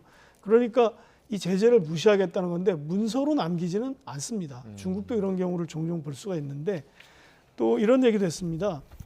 이것도 좀 굉장히 뻔뻔하다고 볼 수 있는 건데 푸틴 대통령이 한 말입니다. 그러니까 김정은과 정상회담을 하고 나서 바로 가서 루카셴코 벨라루스 대통령을 만났죠. 소치에서 만났는데 거기서 우리는 무엇도 위반하지 않았다. 이렇게 얘기를 했고 그럴 의도도 없다. 그리고 이제 국제법의 틀 안에서 북러 관계의 발전의 기회를 모색할 거다. 국제법을 무시하지 않았다. 혹은 위반하지 않았다는 건 사실 어불성설이죠. 이게 무기 거래가 있다면 그렇게 되는 건데 뭐 뒤집어 보면 우크라이나전에서 러시아가 굉장히 궁지에 몰렸구나. 그렇기 때문에 이런 국제적인 원칙을 스스로 어기는 거다. 이렇게 해석할 수가 있겠습니다. 네, 이런 상황에서 사실 10월에 3차 군사정찰 위성도 발사가 예고가 돼 있고 우리로서는 러시아가 북한의 첨단 군사 기술을 넘겨주는 게 가장 큰 걱정인데 맞습니다. 이 부분에 합의가 이루어졌다고 볼 수 있을까요? 푸틴 대통령의 그 지난 그 정상회담 과정에서 나온 말을 보면요. 13일 날 회담을 보스토치니에서 했는데 북한의 인공위성 개발을 러시아가 도와줄 거냐 이렇게 매체에서 물어봤습니다. 그랬더니 그러려고 여기 온 거다 이렇게 얘기를 했습니다. 그러니까 위성 기술은 확실히 도와주겠다 이렇게 밝힌 거고요. 문서가 없다고 해서 이게 합의가 안 된 건 아니라고 보고요. 그다음에 북한과 군사기술 협력을 할 거냐 이렇게 얘기를 했더니 서두르지 않고 모든 문제를 논의하겠다 이렇게 얘기했습니다. 그러니까 어떤 원론적인 합의가 된 상태에서 차근차근 주고받기를 하겠다 이렇게 이해가 됩니다. 그러니까 페스코프 그 크렘린 대변인도 이렇게 얘기를 했죠. 김정은 위원장과 푸틴 대통령이 북한의 우주 비행사를 우주에 보내는 것 이걸 논의했다라고 얘기했습니다. 이게 과거에 우리나라가 2008년에 이소연 한국인 우주인 1호를 그 러시아의 그 로켓에서 태워서 그 러시아가 운영하는 ISS 그러니까 국제 우주 정거장에 열흘 동안 있다가 돌아왔는데 예를 들면 이제 그런 거를 생각하는 거고 이런 것들을 주고받기를 하면서 군사 위성을 쏘아 올리는 기술도 넘어간다 이렇게 보는 게 합리적일 것 같습니다. 네. 그런데 김정은 위원장이 아까 잠깐 봤습니다만 선물을 받았습니다. 러시아 방문 기간 중에 자폭 드론을 선물로 받았는데 이것도 역시나 안보리 제재 위반이라면서요? 그렇습니다. 분명하죠. 이거는 뭐 일종의 자폭 드론은 무기이기 때문에 이거는 제재 위반이고요. 그래서 우리 외교부 당국자가 어제 이걸 분명히 밝혔죠. 이런 거래, 뭐 이건 뿐만 아니라 좀 전에 그 리포트에서 인터뷰로 나왔습니다만 산업용 기계류 및 운송수단 이런 이제 수출 금지된 품목을 직간접적으로 제공하는 것까지 다 러시아가 동의한 유엔 안보리 제재 결의안에 들어있는 내용입니다. 근데 그것을 우리 정부가 그냥 이렇게 묵과하기는 어려울 것 같습니다. 이걸 문제를 제기해서 이런 일을 하면 안 된다라는 걸 국제사회에 계속 알리는 거 그런 식으로 이제 어제 우리 외교부 당국자가 이렇게 얘기를 했는데 이게 이제 바로 그런 건데 이게 수직 이착륙이 가능한 소형 드론인데 그다음에 이렇게 이제 날개형도 있고요. 저것 중에 일부는 이제 정찰 목적이고 또 일부는 자폭 드론. 그러니까 가미카제라고 보통 영어에서 쓰는데 이렇게 목표물을 타격해서 폭파하면서 가격을 하는 그런 상태고요. 지금 이제 이 최신형 군복 같은 것도 많이 볼 수 있는데 이게 그 우크라이나 전쟁 때 러시아군이 사용하는 게 아닐까 싶은데 그다음에 이제 탐지 정찰 자산에 걸리지 않는 형식일 수도 있고요. 또 이렇게 방탄 성질도 가진 그런 것들을 이렇게 보여주면서 저것 중에 일부는 선물까지 했고 북한으로 이제 가지고 들어왔습니다. 저게 군사 그 병력들이 이동을 하면 이 열화상 탐지기 같은 걸로 잡아낼 수가 있는데 이제 그런 것도 방해하는 형식의 그런 성질을 가진 저런 군복이라고 합니다. 네. 네, 이렇게 뭐 군사적 협력에 대해 많은 논의를 이번에 김정은 위원장이 푸틴을 만나고 와서 했는데, 자 그럼 곧 시진핑 주석과도 만날 가능성이 있을까요? 김정은이 만날 가능성, 시진핑 주석을 만날 가능성이 저는 높다고 봅니다. 그리고 연내에 이루어질 가능성이 꽤 있다고 보고요. 2018년과 19년에 김정은과 시진핑 주석이 5번을 만났습니다. 그 중에 한 번은 이제 시진핑 주석이 평양을 방문했죠. 2019년 6월 20일 날. 그래서 1박 2일 동안 회담을 했는데 이거는 이제 2번째 방문일 때인데 김정은이 중국 다롄, 야오닝성 다롄 이제 국경에서 가까운 곳에 갔고 시진핑 주석이 2번째 이 회담에서는 베이징을 떠나서 이제 다롄에서 와서 이렇게 만났는데요. 이렇게 했는데 이게 좀 정세가 굉장히 변화를 맞을 때, 고비를 맞을 때 김정은이 시진핑 주석을 만나는 그런 경향이 있고요. 이게 뭐 한동안 북중 관계가 안 좋았을 때는 안 만났지만 이 정상적인 정도의 관계면 만난다고 보는 게 상식적일 거라고 보고요. 이게 이제 항저우 아시안 게임이 임박했는데 뭐 일각에서는 항저우 아시안 게임에 김정은 위원장이 갈 거다라고 얘기하는 사람도 있는데 그건 너무 임박한 것 같고요. 항저우 아시안 게임이 지나고 그다음에 10월 17일 날 베이징에서 1대1로 포럼이 열리는데 이제 중국으로서는 국제 행사고 여기 푸틴 대통령이 갈 가능성이 굉장히 높습니다. 그러니까 아마 그 사이에 김정은도 중국을 가지 않을까 저는 이렇게 생각합니다. 상대적으로 북러가 밀착하다 보니 북중이 좀 우리가 좀 놓치는 부분이 있어서 그렇지 그렇게 소홀하진 않다고 소원하진 않다고 하더라고요. 상대적으로 차이가 있을 뿐 이 관계는 계속 유지가 되고 있습니다. 예. 마침 또 왕이 정치고 위원 겸 그 외교부장이 러시아를 방문 중인데 여기서 최근 열린 북중 정상회담 관련 얘기도 오갈 수 있을까요?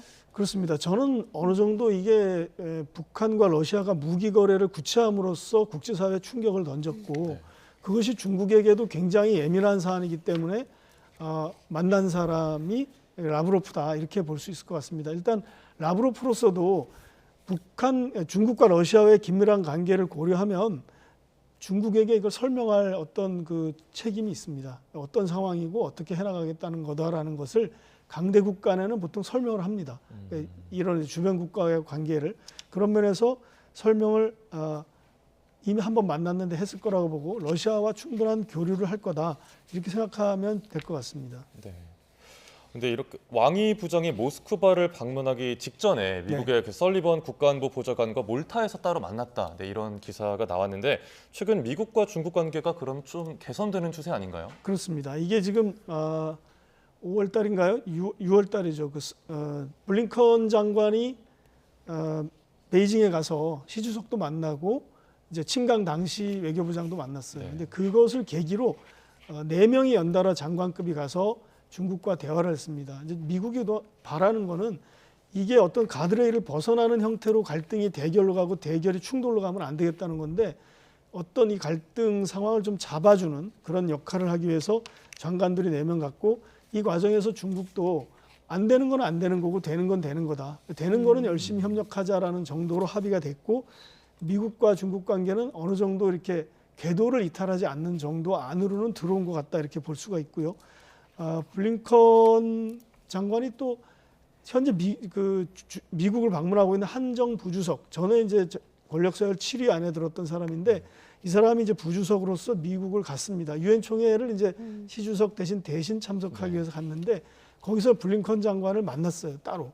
거기서 이제 한 얘기가 미국과 중국은 어느 정도 문제를 통제하면서 관계를 잘 발전시킬 필요가 있다. 이렇게 얘기를 했습니다. 그러니까 계속해서 이 장관급 대화, 고위급 대화를 이어가면서 양국 관계를 안정화시켜 나가자 이런 얘기를 한 거죠. 그러니까 관계가 과거보다는 굉장히 어떤 그 예상 가능한 범위 안에 들어와 있다 이렇게 보면 좋을 것 같습니다. 네, 끝으로 한미일 또 북중러 구도 속에서 한중 관계가 참 우리 외교의 어떤 고민이었는데 미중 관계가 나아지면 한중 관계에도 도움이 되는 겁니까? 그렇습니다. 지금 그런 조짐이 이제 몇 달 전부터 보이고 있는데요. 저는 최근에 그 조태용 안보실장의 한 말이 굉장히 한중 관계에 있어서 하나의 터닝 포인트일 것 같은데 최근에 그 인도네시아 열린 회의에 참석했지 않습니까? 네. 거기서 이제 우리 대통령이 리창 총리를 만났습니다. 리창 총리를 만나서 좀 화기애애한 분위기라 했고 그 전보다는 굉장히 좋아진 분위기에서 서로 이제 그 회담을 계속 해 나가자 이런 것들을 어느 정도 합의하고 온 것 같습니다. 그것이 이제 중국이 한일중 정상회의가 열리게 돼 있습니다, 원래. 근데 그것이 계속 미뤄져 왔었는데 2019년 12월에 마지막으로 열렸고 4년 정도까지 이게 열리지 않았는데 그것이 곧 열릴 것 같습니다. 이제 중국이 흔쾌히 여기에 공감을 표시했다고 하는데 한국, 일본, 중국입니다. 한미일이나 북중러가 아니라 한일중, 한국, 중국, 일본, 한국, 일본, 중국. 이 세 나라는 아시아의 국가로서 서로 긴밀한 협력을 할 필요가 있습니다. 사실 이걸 우리나라가 이걸 주창해서 만든 겁니다. 근데 이런 이제 한, 중, 일 세 나라가 정상회의를 연다는 것은 우리나라가 이번에 주최국이기 때문에 리창 총리가 서울에 온다는 뜻입니다. 그래서 그 연내에 온다는 뜻이고 그렇게 되다 보면은 시 주석도 방문할 가능성이 있다라는 것을 예상해 볼 수가 있는데 그것을 조태용 실장이 올 가능성이 높고 기대해도 괜찮을 것 같다 이런 표현을 썼습니다. 그것은 올해는 아니지만 내년 정도에는 올 수 있다라는 것을 시사해 주는 건데 이 부분은 이제 양국 관계, 한국, 중국 관계입니다. 굉장히 진전이 돼 있다. 이 정부 출범 초기에 있었던 어떤 덜컹거리는 관계가 아니라 어느 정도 여기도 안정화되고 있다. 물론 미중 관계가 안정화의 길을 어느 정도 찾으면서 같은 궤도로 가는 것 아닌가 이렇게 해석해 볼 수가 있을 것 같습니다. 네, 알겠습니다. 지난주 북러 정상회담 이후 급박하게 돌아가고 있는 한반도 주변 정세, 오늘은 강성웅 해설위원 실장과 함께 알아봤습니다. 고맙습니다. 고맙습니다. 네.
독일 외무장관이 시진핑 중국 국가주석을 독재자로 불러 중국이 공개적 도발로 강력 반발하면서 독일 대사를 불러 항의했습니다.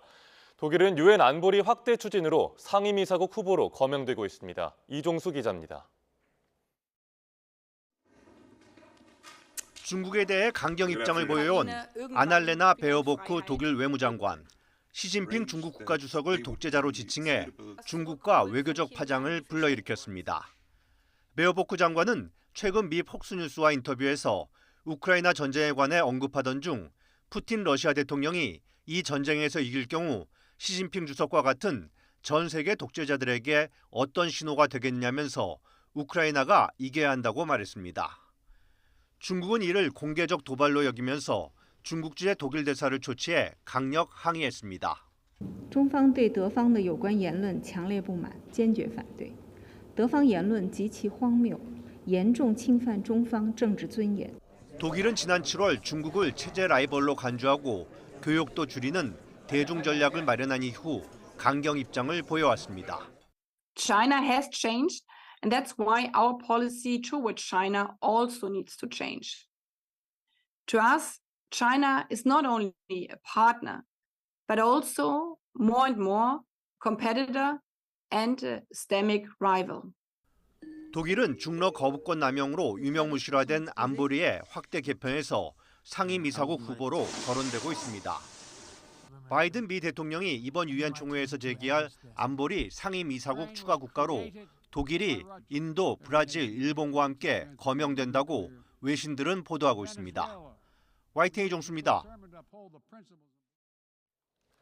세계 최대 무인기 생산국인 중국이 드론 주요 부품 등에 대한 수출 통제에 나서자 러시아의 군용 드론 생산이 어려워지고 있는 걸로 전해졌습니다. 미국 뉴스위크 보도를 보면 러시아는 중국 교재로 드론 조달 과정에서 심각하게 복잡한 절차를 거쳐야 하고 열 영상 장비 등 상당수 부품의 부족 현상을 빚고 있습니다. 중국 당국은 미국 정부로부터 중국 기업들이 러시아의 드론 등 전쟁 물자를 지원하고 있다는 압박을 받은 뒤 규제 조치를 취한 걸로 알려졌습니다. 미국이 자랑하는 제5세대 스텔스 전투기 F-35B가 미국 상공에서 비행 중 실종됐지만 군이 찾지 못해 제보를 요청하면서 이에 대한 조롱과 비난이 이어졌습니다. 외신에 따르면 조종사가 비상탈출하면서 F-35B 한 대가 현지 시간 17일 오후 사우스 캐롤라이나주에서 비행 도중 사라졌습니다. 군 당국은 레이더에 잡히지 않는 스텔스 기능 때문에 찾지 못했고 근처 주민들에게 제보를 요청하는 글을 소셜미디어 계정에 올렸습니다. 이후 하루가 지난 뒤 잔해 일부가 발견되며 전투기 실종 소동은 끝났지만 군 기지 SNS 계정엔 어떻게 전투기를 잃어버릴 수 있느냐며 조롱 댓글이 폭주했습니다. 댐 붕괴에 따른 대홍수로 막대한 피해가 난 리비아에선 무너진 건물 잔해 속에서 안타까운 수색 작업이 이어지고 있습니다. 동서로 갈린 두 행정부의 엇갈린 대응이 피해를 더 키웠다는 지적도 나오고 있습니다. 황보연 기자가 보도합니다. 댐이 무너지면서 대홍수가 휩쓸고 간 리비아 북동부 데르나.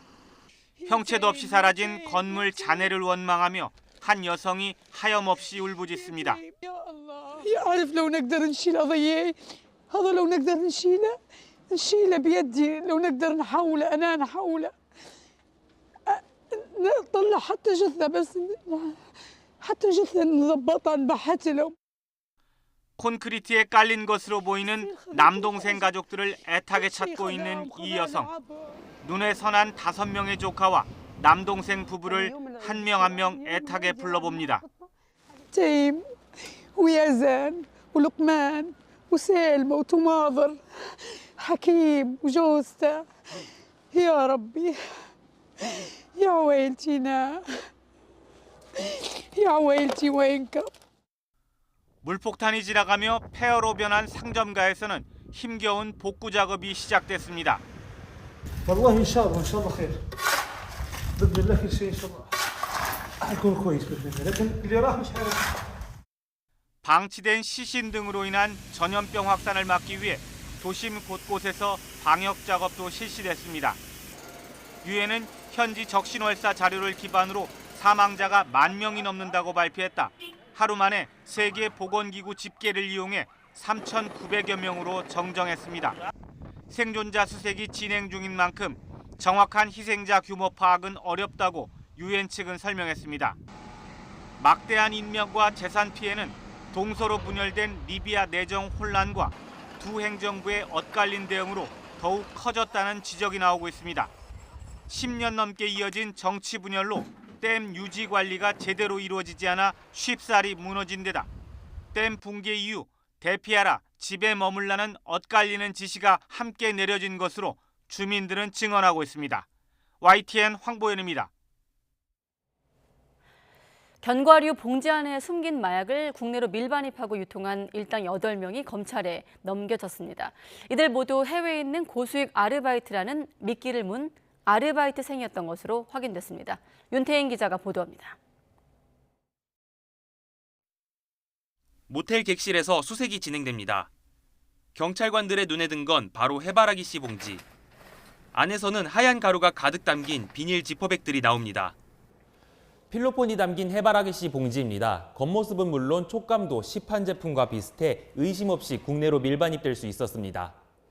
이렇게 견과류 봉지에 마약을 숨겨 국내로 들여온 사람은 40대 주부 A씨. 고수익 아르바이트라는 말에 넘어가 지난 6월부터 2달 동안 8차례에 걸쳐 필리핀에서 필로폰을 밀반입했습니다. 패스트트랙 제도를 이용해 기내 수화물 검사를 면제받았는데 한 번에 50만 원에서 100만 원씩을 수고비로 챙긴 것으로 파악됐습니다. 필리핀에 있는 상선이 아르바이트생을 모집하여 건당 50만 원에서 100만 원의 수수료를 지급하고 밀반입한 필로폰을 다른 유통책에게 공급한 것입니다. A씨가 국내로 들여온 필로폰은 5.8kg, 무려 19만 명이 동시에 투약할 수 있는 양으로 시가로 따지면 190억 원어치입니다. 경찰은 A씨를 포함해 마약 밀수와 유통 등에 가담한 8명을 검찰에 넘기고 이 가운데 4명은 구속했습니다. 또 시중에 팔려나간 필로폰의 행방을 쫓는 동시에 필리핀에서 아르바이트를 모집하고 범행을 지시한 윗선도 추적하고 있습니다. YTN 윤태인입니다. 강원도 홍천에 있는 휴양 리조트에서 투숙객 가운데 일부가 집단 식중독 의심 증상을 보여 보건당국이 역학조사에 들어갔습니다. 강원도 홍천군 보건소는 지역 내 유명 휴양 리조트에 투숙했던 참가자 가운데 10여 명이 지난주부터 설사와 복통, 근육통 등을 호소해 조사를 벌이고 있다고 밝혔습니다. 투숙객들은 리조트 내부에 있는 음식점을 통해 식사한 것으로 알려지고 있으며 보건소 측은 지난 15일 신고를 접수한 이후 음식점 조리도구와 식재료에서 검체를 채취한 뒤 정밀 역학조사를 의뢰했습니다. 그제 경기 성남시 중원구에서 발생한 버스와 오토바이 충돌 사고가 버스기사가 신호를 위반하고 주행을 하다가 사고를 낸 것으로 확인됐습니다. 경기 성남중원경찰서는 교통사고 처리 특례법상 치사 혐의로 버스기사 50대 남성 A씨를 입건해 조사하고 있습니다. A씨는 지난 17일 오후 5시쯤 성남시 중원구 하대원동의 한 아파트 단지 정문 앞 사거리에서 시내버스를 몰던 중 배달 오토바이를 치어 운전자 60대 남성 B씨를 숨지게 한 혐의를 받고 있습니다. 출근길 지하철에서 승객들을 밀치고 지나가다 흉기 난동 오해를 일으키고 시민을 다치게 한 남성이 경찰에 붙잡혔습니다. 서울 중부경찰서는 최근 폭행치상과 업무방해 혐의로 30대 남성 A씨를 입건해 조사하고 있습니다. A씨는 지난 6일 오전 8시 20분쯤 을지로 사가역으로 향하던 서울 지하철 2호선 열차 안에서 승객들을 밀치며 중앙통로를 걸어간 혐의를 받고 있습니다. 승객들은 A씨가 흉기 난동을 부린다고 착각을 해 뒤엉키며 도망갔는데 그 과정에서 서로 밀리고 넘어지며 18명이 다쳤습니다.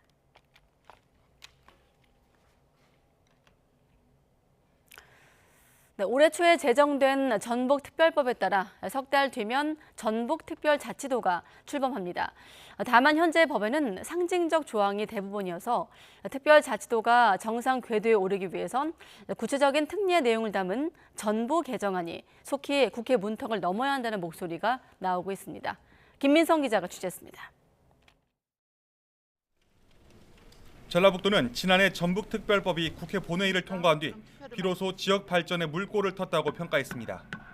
어디에도 예속되지 않는, 누구에게도 차별받지 않는 당당한 독자 권역을 이룰 수 있게 되었습니다.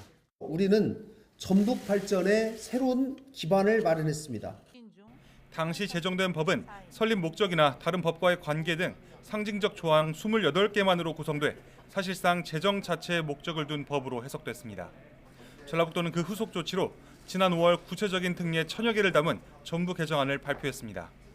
농업과 문화관광, 탄소, 수소 등 그린 에너지 산업을 중심으로 한 생명경제라는 개념과 함께 인구 유입과 일자리 증가 등 장밋빛 전망도 제시했습니다. 이어 지난달에는 여야 의원이 각각 전부 개정안을 대표 발의해 국회에 계류 중입니다. 전북특별법 전부 개정안은 부처의 권한을 가져오는 것이 대다수입니다. 그러다 보니 부처와의 협의가 굉장히 중요한 사항이고요.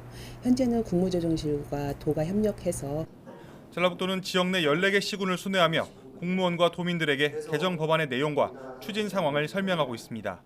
또 올해 안에 전부 개정안이 국회를 통과할 수 있도록 범도민 서명운동으로 여론을 모으고 있습니다. 우리 도의 여건과 특성에 맞게 특례를 부여받고 자율적으로 정책을 결정하는 특별자치도가 되기 위해서 범도민 서명운동에 적극 참여해 주시기를 부탁드리겠습니다. 다만 새만금 잼버리 파행 책임 공방으로 경색된 정부 여당과의 관계는 전부 개정안 추진의 핵심 변수가 될 전망입니다. YTN 김민성입니다. 내일은 전국에 가을비가 내리면서 선선하겠습니다. 오늘 한낮에 서울이 27.2도까지 올랐는데요. 내일은 오늘보다 3도가량 낮은 24도 예상됩니다. 출근길에 옷차림 유의하셔야겠습니다. 비는 새벽에 중부지방부터 시작돼 오전이면 전국으로 확대되겠습니다. 비구름은 모레 오전 북서쪽부터 차츰 물러나면서 밤이면 대부분 그치겠습니다. 그 사이 예상되는 비의 양은 서울 등 수도권과 영서에 적게는 5에서 많은 곳은 60mm 정도입니다. 다만 영동과 충청 이남에는 많은 비가 예상되는데요. 모레까지 최대 100mm, 특히 동해안과 남해안, 제주 산간으로는 120에서 150mm 넘게 내리겠습니다. 이렇게 양도 많지만 돌풍과 천둥, 번개를 동반한 강한 비가 예상됩니다. 내일과 모레 오전 사이에는 동해안과 호남 해안, 또 제주도에, 모레 새벽부터는 경남 해안에 시간당 30에서 50mm의 집중호우가 예상됩니다. 비 피해 없도록 미리 대비해 주셔야겠습니다. 내일은 전국이 흐리겠고요. 밤부터 전남 해안과 제주도에는 바람이 강하게 불겠습니다. 특히 동해안에서는 높은 물결이 방파제를 넘는 곳도 있어서 해안가 안전사고에 유의하셔야겠습니다. 자세한 내일 기온 살펴보겠습니다. 내일 아침 기온은 서울이 22도, 대전이 21도로 출발하겠습니다. 한낮 기온은 서울과 대전 24도, 광주 25도, 부산 27도로 선선하겠습니다. 비가 그친 뒤에는 대체로 맑거나 구름만 지나겠고요. 일교차 큰 가을 날씨가 예상됩니다. 날씨였습니다. 가장 빠른 종합뉴스 뉴스큐 마치겠습니다. 이어서 이브닝 뉴스가 방송됩니다. 시청해주신 여러분 고맙습니다.